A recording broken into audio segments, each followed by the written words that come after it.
Have you ever encountered a piece of gear, or maybe even just a concept, that seemed to sort of defy its own category? Something that looked like one thing, but was actually secretly far more powerful. We absolutely love those kinds of Trojan horse stories here on The Deep Dive, especially when they shake up the world of music tech. And today, you and I are diving headfirst into one of the most intriguing examples, the Moog Moogerfooger MF-103 12-stage phaser. This wasn't just any old effect pedal you'd stomp on. It was a pretty groundbreaking device from the legendary Moog music, and a real testament to pushing sonic boundaries. Our mission in this deep dive is to really unpack its unique design, explore its incredibly versatile sonic capabilities, maybe reveal its surprising cultural impact, and ultimately understand why it became such a coveted cult classic in the music world. We'll discover how brilliantly blurred the lines between like a simple stomp box and a sophisticated, almost indispensable modular synth module. Yeah, what's truly fascinating here is how Bob Moog and his team took a familiar concept, the phaser effect, right, and they completely reimagined it. They had this vision that genuinely connected two distinct musical worlds. The sort of hands-on accessibility of guitar pedals and the deep, intricate control of modular synthesizers. The MF-103 that came out in 1999, part of Mood Music's iconic Moogerfooger pedal line, and that context is really key. That's right. These weren't just, random effects pedals slapped together. They were part of a bigger, grander idea. What was the larger philosophy behind the Moogerfooger line? I mean, what void was Bob Moog trying to fill back then, late 90s, especially when digital stuff was really taking off? It was pretty revolutionary, actually. Bob Moog, along with his engineering team, they conceived these pedals to bridge the entire universe of modular synthesizers, which, let's face it, could be pretty daunting and expensive, with the more approachable, familiar format of stopbox effects. It was like a genuine democratization of modular synthesis techniques, making some of its core sonic manipulation tools available to a much wider audience, guitarists, producers, even DJs, people who might never touch a full modular rig. And the MF-103 really exemplified this grand idea, particularly with its 12-stage difference.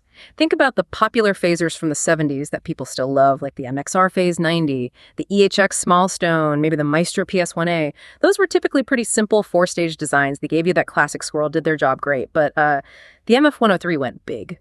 Really big. It featured a truly expansive 12-stage optical phaser. Okay, so 4 stages gives you that classic swirl we all know. Yeah. What kind of sonic panorama did 12 stages open up? Like, what makes 12 stages a game changer beyond just more phase? Well, it's definitely more nuanced than just more. It's about the sculptural control it offered. Think of a 4-stage phaser, like a single wave washing over your sound. The MF-103's 12 stages.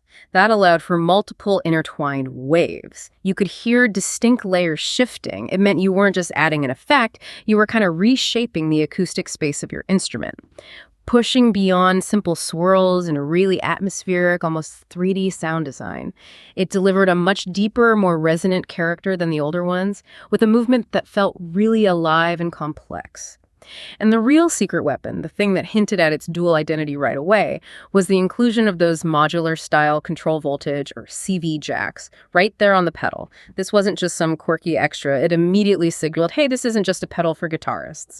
Right. It was basically a modular synth module in disguise. You could connect other gear, a synth's envelope, another Moogerfooger, a sequencer to control its parameters dynamically. Wow. Yeah, it was like giving the pedal a brain that could react to the rest of your setup, open up totally new realms of synchronized, evolving sounds. And this is where that Trojan horse really starts to unpack its secrets, isn't it? Whispering its modular capabilities. Let's dig into what was literally inside this box. What made its design so unique?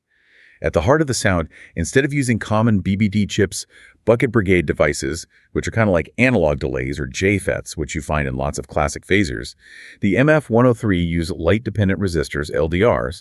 That seems like a pretty distinct choice for that era. It was, and it wasn't just quirky. It was absolutely central to the MF-103's organic, almost liquid character. See, unlike the sometimes stepped or maybe slightly digital-sounding sweeps you get from BBDs or JFETs, LDRs offered this perfectly continuous voltage-controlled resistance. So your phase effect wasn't just modulation. It felt like a living, breathing part of the instrument. It blended smoothly, no audible seams or jitters. That's what gave it that unmistakable Moog feel, that warmth and fluidity. It resulted in exceptionally smooth, organic sweeps that really made it stand out. So it had this incredibly smooth, deep core sound. Okay, but how did it manage to be both super subtle and wildly extreme? That almost sounds contradictory. Not really a contradiction, more like sonic versatility at its best, mainly thanks to its two switchable ranges. You had the low range. That was perfect for those subtle, warm sweeps. Made it ideal for traditional guitar and bass tones, giving you that creamy vintage-style phase, that gentle, evolving shimmer on a clean chord or warmth on a bass line. That was the low range. And then the complete opposite, the high range. I hear this is where things could get, well, pretty wild. Oh, absolutely. The high range was a completely different beast. It offered extreme, almost laser-like phasing, perfect for synths and experimental textures. It could produce these metallic, alien tones, almost like a ring modulator at its most intense settings. Ring modulator territory. Yeah. So if you wanted to turn a simple synth pad into some shimmering, otherworldly soundscape, or make a guitar sound like it's being beamed from Mars, high range was your friend. This duality is really key to why it appealed so broadly. It wasn't a one-trick pony, gentle or aggressively avant-garde, totally up to you and the controls. That's incredible range. But beyond the core design, the MF-103 gave musicians this unprecedented level of interaction. Let's dive into the specific controls that really unlocked its potential, especially that LFO section and the other knobs. The LFO, for instance, was apparently really impressive. Huge range, from glacial sweeps right up to audio rate modulation. What does audio rate even mean for the sound? Okay, so that huge LFO meant you could have a phase effect that evolved really slowly over many seconds, great for atmospheric drones, shifting pads, that kind of thing. But crank that rate knob up, way up, and you hit audio rate modulation. The LFO starts cycling so fast it actually enters the audible frequency range. It starts creating new harmonic content, new timbres, almost turns the phaser into a unique synth filter, or even like a subtle ring mod effect. Okay, that's wild. Plus, you could choose sine or triangle waves for the LFO shape, so just a vast palette of movement and texture. And then the core controls each offered something distinct. The sweep knob gave you manual control of the filter position, so you could park the phaser at a specific point in its cycle.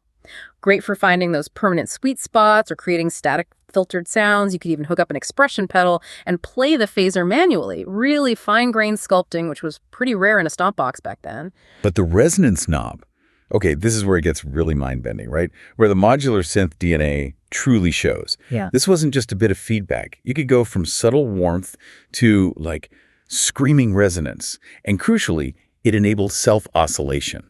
That's the key word, self-oscillation.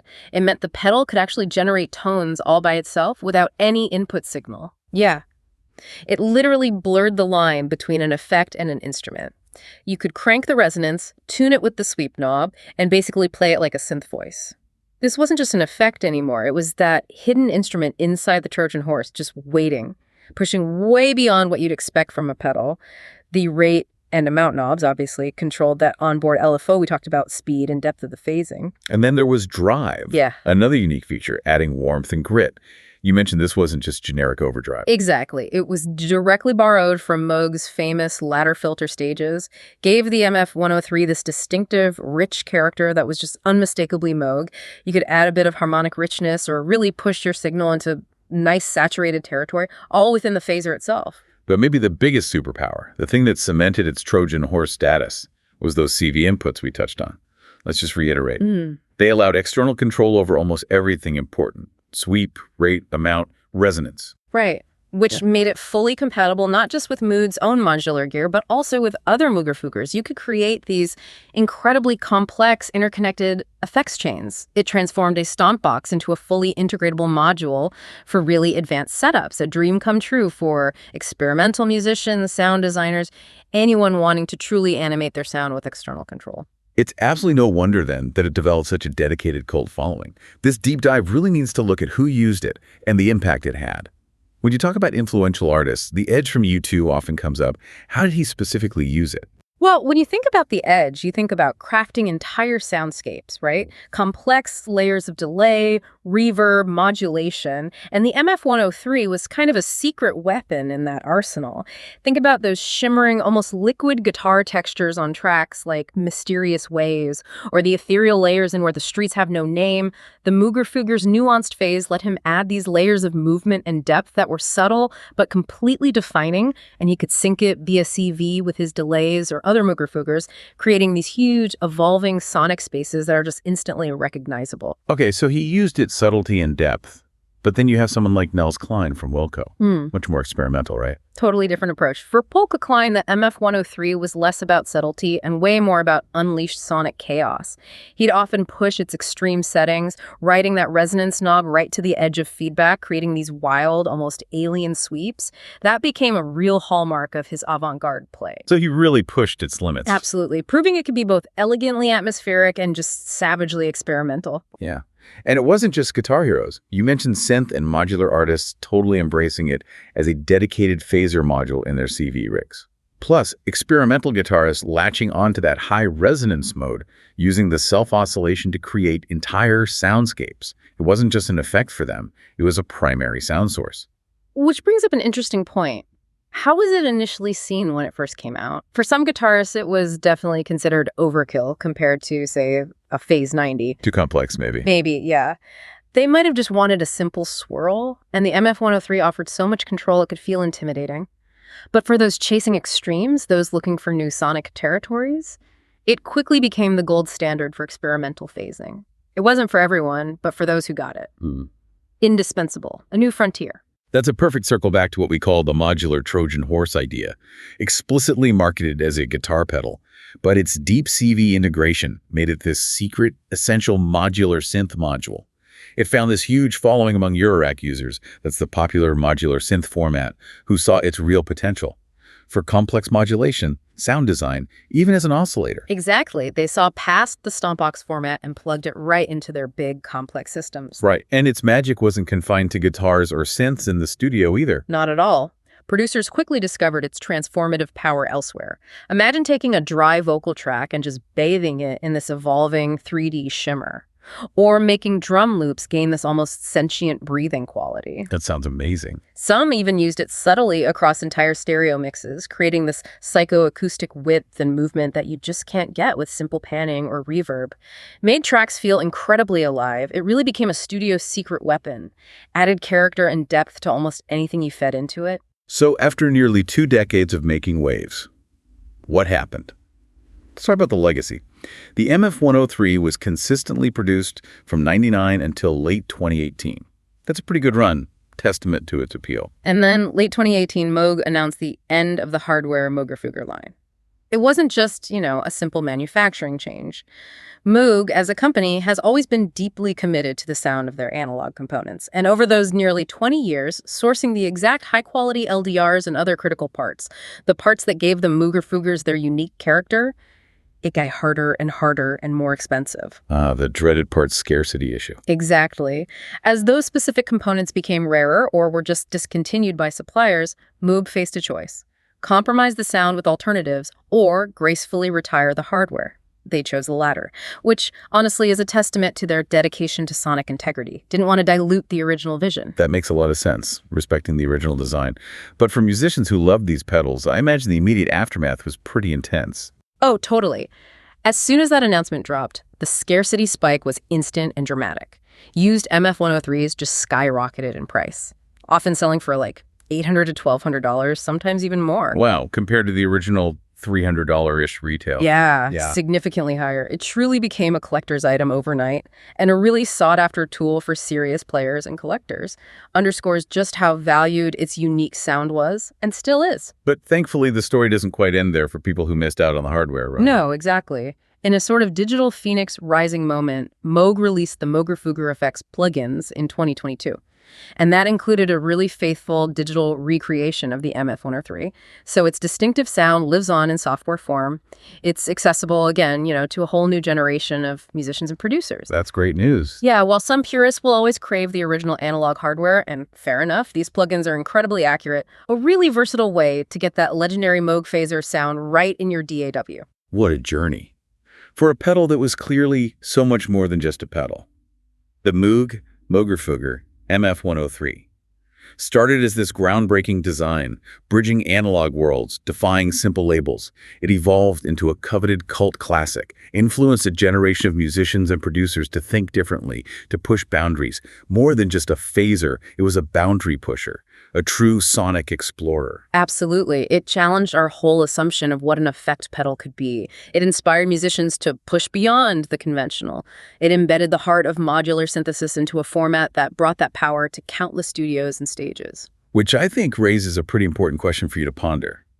What other seemingly niche tools or technologies might be out there right now, secretly unlocking new creative avenues in unexpected places, just waiting for someone to truly explore their potential? That's it for this deep dive. We'll get you next time.